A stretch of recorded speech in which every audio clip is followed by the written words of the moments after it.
जीवन में सादगी हो, जिसके विचारों में सादगी हो, वही असली होता है।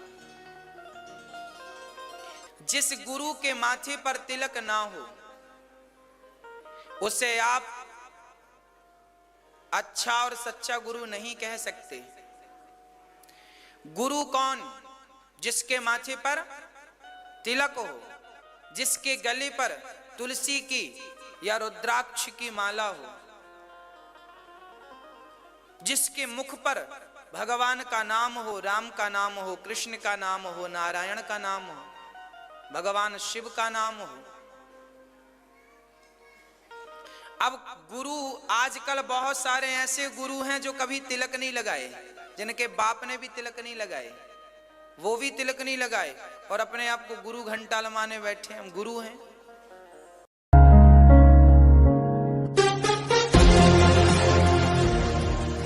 लेकिन संत हृदय नवनीत समाना, संतों का हृदय माखन जैसा होता है। संत कौन? जिसकी वावा वावा होती रहे, माला पहनाई जाए तब तो खुश हो जाए, और जरा सा अपमान हुआ तो उसी में एकदम रुष्ट हो जाए, लो श्राप दे रहा हूं। नहीं नहीं नहीं, संत वो जो सम्मान में भी राजी, और कोई अपमान कर दे तो अपमान में भी उसका भला सोच करके उसके घर से शांत चला जाए। सच्चे संत का लक्षण तो यही, भागवत जी कह रहे हैं, मैं नहीं कह रही।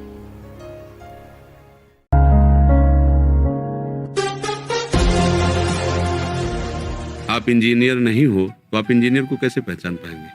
इंजीनियर हो तो सारे हथकंडे पते हैं ना, सारे सूत्र पता है, तो आप 10 मिनट बैठेंगे देख लेंगे कि हाँ ये परफेक्ट इंजीनियर है, क्योंकि आपको ज्ञान है।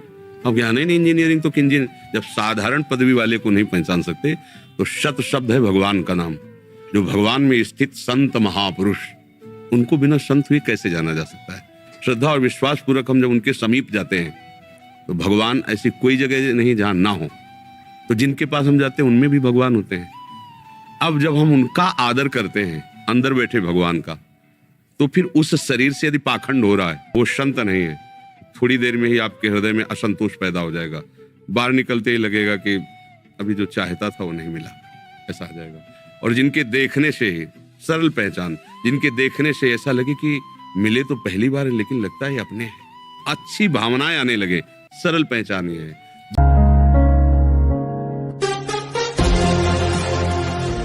अब पूरे गुरु की पहचान बताते हुए बहुत से संतों ने कहा तो सत्य है, लेकिन स्वयं उससे परिचित नहीं। उनमें से एक राधा स्वामी पंथ के एक महात्मा हुए हैं श्री सावन सिंह जी,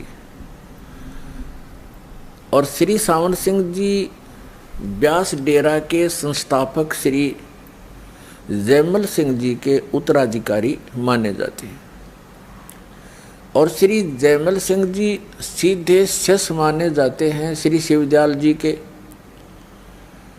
राधा स्वामी पंथ के प्रवर्तक कहे जाने वाले श्री शिवदयाल जी के सीधे से श्री जयमल सिंह जी ने पंजाब के अंदर डेरा व्यास की स्थापना की, और उनके उत्तराधिकारी श्री सावन सिंह जी, और श्री सावन सिंह जी के शिष्य बिलोचिस्तानी शाह मस्ताना श्री खेमामल जी, जिन्होंने सच्चा सौदा सरसा डेरा में एक डेरा स्थापित कर दिया, बेगू रोड पे है, और उसी की एक ब्रांच जगमाल वाली और गंगुआ में पहुंच गई श्री सावन सिंह जी के ही विचारों की। और वही एक सावन कृपाल मिशन दिल्ली में स्टार्ट हो गया। श्री कृपाल सिंह जी सावन सिंह जी के शिष्य थे, तो उस सावन सिंह जी के क्या विचार हैं वो खुद बता रहे हैं कि गुरु ग्रंथ साहिब में ऐसा लिखा है कि सोई गुरु पूरा कहावे जो 2 अक्षर का भेद बतावे। वो 2 अक्षर कौन से? वो सतनाम है जिसमें एक ओम है, एक गुप्त है, और यही श्रीमद् भगवत गीता अध्याय नंबर 17 के श्लोक नंबर 23 में कहा है, ओम तत्सत इति निर्देश है ब्रह्मण तिर्विध समर्थ। ब्रह्मण माने सतपुरुष, अमर पुरुष, परम अक्षर ब्रह्म, ये पर्यायवाची नाम है उपमात्मक उस पूर्ण परमात्मा के, पूर्ण ब्रह्म के। उसके पाने का ओम तत्सत, ये 3 नाम के जाप का निर्देश है। और वो 3 विधि से उसकी सिमरन होता है। जैसे सतनाम में 2 अक्षर हैं, इन दोनों का श्वास उश्वास से होता है, एक का आवे एक जावे। और जो सारनाम है, जिसको श्रीमद् भगवद गीता में सत कहा है, तो वो सार शब्द है, सार नाम है, आदि नाम है। उसकी सिमरन की विधि इनसे भिन्न है, वो केवल सुरत और नृत से होती है। सतनाम का जाप 4 पदार्थ से होता है, सुरत, नृत, मन और पवन यानी श्वास। इन चारों को लगाकर सिमरन करना है। वैसे श्वास लेते रहो, ध्यान नहीं है इसके ऊपर, तो उसका यूज नहीं।